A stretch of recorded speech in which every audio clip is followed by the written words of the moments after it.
bazolanda biso nazomona un peu flou na ebité ezali nini s'il vous plaît to mekana ko bongisa na sima awa to mona flou moko makasi to ebité ezali nini voilà namoni moi lumière. Merci bandeko nanga ba congolais partout bisika mboza kolanda biso mokili mobimba. Nous sommes là en direct. Merci bandeko nyonso bazali ko partager l'émission. Merci bandeko nyonso baza ko liker, bazali ko commenter. Nous sommes là. Yoka basé là pour vous informer en temps réel. Merci la grande famille.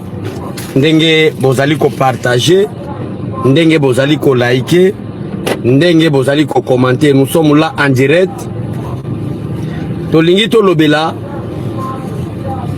Situation sécuritaire à Uvira. Ba imposer Rwanda à retirer ba troupe naï. Alors ba Congolais ba lingé ba yeba. Est-ce que ba troupe rwandaise est bimi na Uvira? Malgré appel y a vice-président américain. Malgré premier avertissement. Il y a vice-président américain. Malgré deuxième avertissement, il y a États-Unis d'Amérique sur le retrait des troupes rwandaises au sol congolais. Ba Congolais balingi bayeba. Est-ce que ba Rwandais ba bimi? Wana eza message ba Congolais bayeba.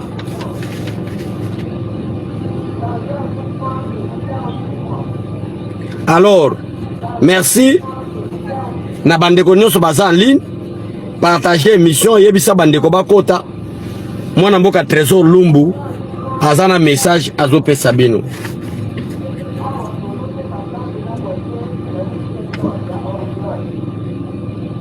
Qu'est-ce qui se passe? Non,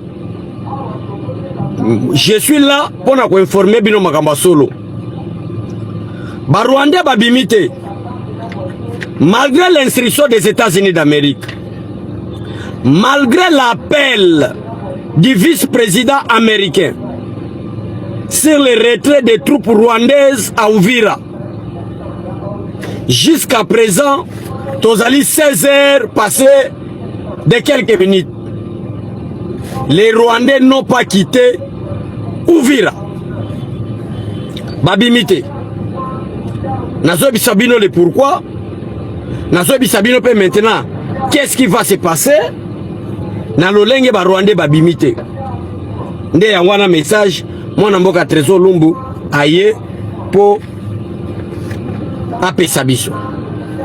Donc mes frères et sœurs congolais et congolaises partout bisika bozolanda mwana mboka Trésor Lumbu boyeba ke ba Rwandais ba bimité. Malgré ultimatum ya ba américain, malgré pression américaine, malgré appel des États-Unis d'Amérique, malgré appel du vice-président américain, jusqu'à présent à Uvira, il y a toujours la présence des militaires rwandais.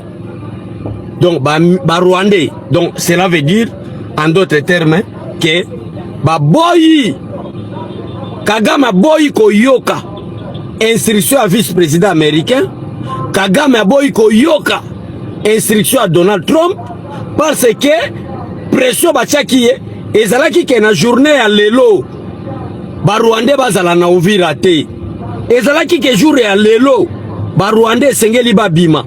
Mais tout ça déjà quel jour? Mercredi. To comme déjà na pourquoi ba Rwandais ba bimite. Cela veut dire Kagame a violé instruction. Il y a vice-président américain. Kagame a violé nyonso oyo balobeliye aboyi koyoka. Maintenant bandeko bako kanisake c'est terminé là. Bandeko bako kanisate esili wana te. Na première partie mwana mboka Trésor Lumbu azalaki d'abord na souci ya kotalisa bandeko na biso ba Congolais bayeba partout dans Mokiliboza que malgré appel il y a États-Unis d'Amérique, malgré instruction il y a vice-président américain sur ordre il y a Donald Trump jusqu'à présent Rwandais ba siko batu oyo bazolo ba ke Rwandais babimi baza pena torte baza na raison mais peut-être ba vérifier bien te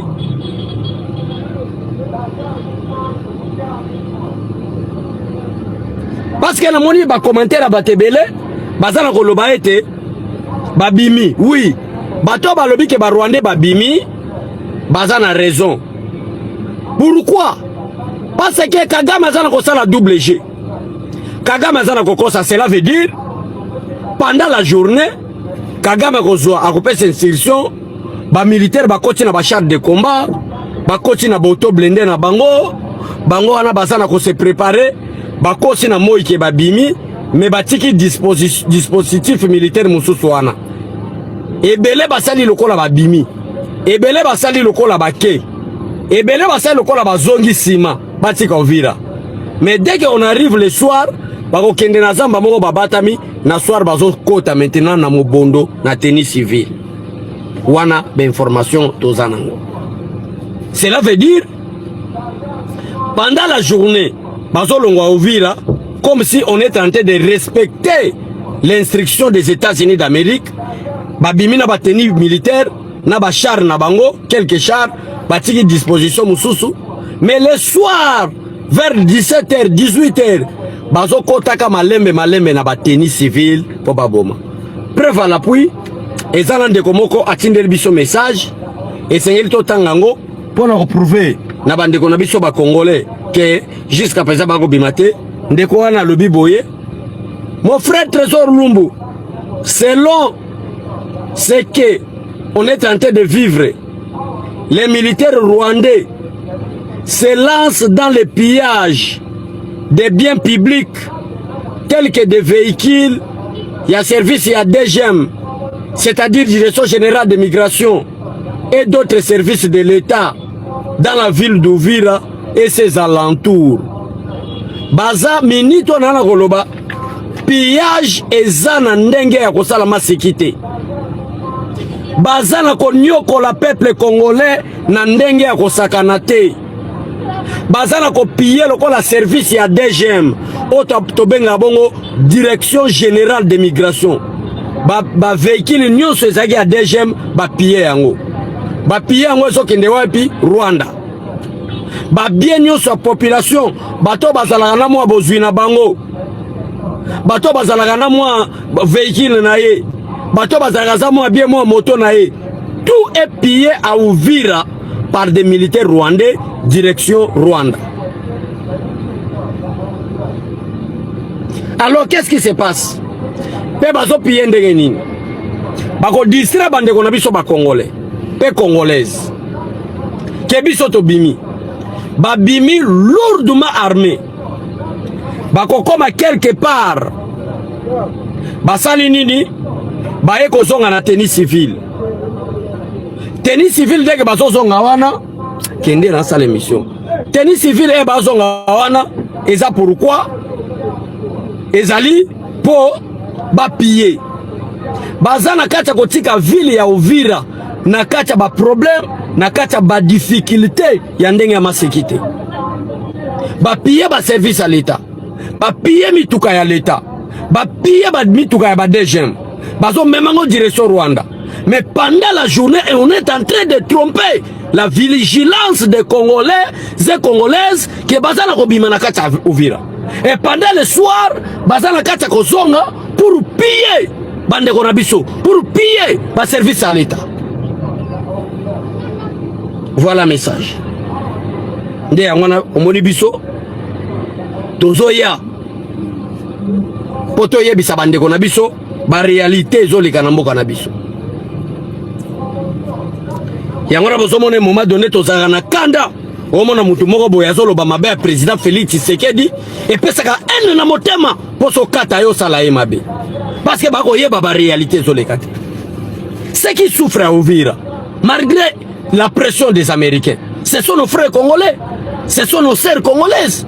baso piller bango ba mono na moi $100 te ba mono na moi $50 te pendant la journée baso ganga d'abord baké ko intimider peuple congolais bobima na balabala so ite to boma bino bande ko na biso ba congolais habitant Uvira ba simbe ba banderole pour dire que to lingi te ba M23 ba bima biso to lingi bango ba tika la po ba sécuriser biso mais c'était par une pression ya tuerie une pression de représailles nde yango wana basala qui marche mais bo tuna bandeko oyo azo contester oyo azo ndimate benga ndeko moko na Uvira tuna bango calvaire nini bazana komona bakuta nango pillage na ndenge masekite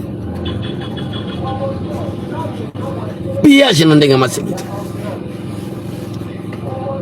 ndena yango wana bandeko mususu ba bengi biso raison pour laquelle j'ai dit que Kagame est en train de jouer avec les faits. Mais les Congolais doivent savoir qu'il y a des sanctions graves contre Paul Kagame. Bas sanctions eza makasi contre Kagame. Bas sanctions eza assure contre Paul Kagame. Donc, bande konaba Congolais partout bisika boza kolanda mona mboka Trésor Lumbu na ba commentaire bochaka na ndenge bo apresiaka be émission na biso mona mboka Trésor Lumbu za wana pona koyebisa bino nyonso eza koleka na mboka na biso tout ce qui se passe na mboka na biso makambo nyonso eza salama na mboka na biso pia Jérusalem. Alors maintenant qu'est-ce qui se passe? Babimi basali lokola ba imposer ba quelques conditions. Non biso to bimate voyons nous avons peur FARDC ba ko récupérer Uvira pour que ba encercler biso ba boma biso tozo senga force neutre pour que ba sécuriser peuple congolais. Cela veut dire ba marche oyo ba imposa qui na peuple congolais qui habite Uvira qui va soutenir bango et zala qui peut passer la communiquer pour dire que nous avons peur le peuple congolais balingi biso na kacha ville la ville à Uvira ba salina marche tozo banga et sengeli ba sécuriser bango malamu na force neutre to lingi te FARDC na balien na bango ba na ville à Uvira. Ça c'est grave. Et ça qui ba gêner bango. Alors ba communicateur ya balamuka ya ba AFC ba communicateur ya ba Joseph Kabila ba bimina ba télévision pour tromper le peuple congolais, pour donner de fausses informations aux Congolais, au président Félix Tshisekedi qui a dialogue na niveau ya Angola. Il n'y aura ni dialogue. D'ailleurs, impolitesse ya Kagame, non respect ya ba accord au Kagame manifesté na Mokili Mobimba. Mokili Mobimba ba yebi ke Kagame c'est impoli, c'est un malédicté, c'est un dictateur. Balobite ke lokola Kagame ko yoka te seke to tikiye. Disposition Mobimba batie, disposition ngoni. États-Unis azo servir na force ya Angola. Il y a des commandos angolais qui sont déjà Kinshasa, nazo lobela bino nyonso. Il y a des commandos tanzaniens qui sont déjà à Kinshasa. Il y a des commandos tchadiens qui sont déjà à Kinshasa. Sur instruction des États-Unis d'Amérique pour la pression parce que frappe Zoya et lingi kolobate que ceux qui Kagame santete et lingi kolobate que ceux qui Kagame koyokate c'est ba kotike bongo non parce que tika été parce que ce kotangi deuxième avertissement du président américain pendant l'espace à 3 jours Kagame a eu 2 avertissements et ba avertissement non ya conseiller à Donald Trump non ya ministre américain mais ya vice-président de la République et la force oyo et koyana kombo ya région à Grand Lac, c'est-à-dire des militaires, des commandos angolais, des commandos tanzaniens, c'est instruction américaine, sous l'ordre des commandos congolais, ainsi que des Blackwater des États-Unis qui vont attaquer réellement le Rwanda. Voilà, na mikoleza koya, Kagame kolela. Mikoleza koya, ce qui Kagame koufité. C'est-à-dire, régime na Rwanda ko changer. On va chasser Paul Kagame par la force parce que Mokili Mobimba bamoni désobéissance ya Paul Kagame. Yango no somona bateau babimi pour diaboliser aux Congolais, pour kokosa ba Congolais. Oh non, peuple congolais, ndenge tozali boye, dialogue ezokota na ba M23. Or na kati accord, il n'y a pas un cas et un point ou une paragraphe ozolo ba makamba dialogue. Toujours des tromperies, donc il n'y aura pas de dialogue. Oyo Kagame azana koluka asala entêtement au Kagame Zoluka a manifesté na mokili mobimba. Boye ba malamu ke ba sanction et kozala très grave. Voilà en quelques lignes. Peuple congolais, message to linga to ya ko pesa bino ngwana pona ko talisa bandeko na biso ba congolais. Pe ba autorité bazolanda biso. Peut-être dans zela yoka bas ba Hollanda que jusqu'à présent peuple congolais au ba ko vivre na Uvira bazo vivre calvaire. Liwa chaque jour ba oboma, chaque jour ba ko beta fimbu, chaque jour ba ko zokisa, chaque jour ba ko beta. Alors ba Rwandais ba bimité. Voilà les autres ça. Donc peuple congolais, préparez-vous à une frappe au bazo beta Kagame d'ici là. Nana koyebi sabino chaque fois d'ici le 20. Qui vivra verra. Donc il n'y aura pas de dialogue. Bobanga bino et côté, il y aura que les changements de la constitution. Père Makambo Nyon se les la République démocratique du Congo. Tout ce que vous êtes en train de voir, au Kagame zo s'entêter, tout va s'arrêter d'ici là. Donc Makambo dialogue ils arrêté. Merci. Na bande ko nyonso balanda kabiso. Ezaki c'est le message au tolinga toya pour to pesa bande ko na biso. Dès qu'il y aura encore l'information, toya pour te informer bino. Bye bye et à tout à l'heure.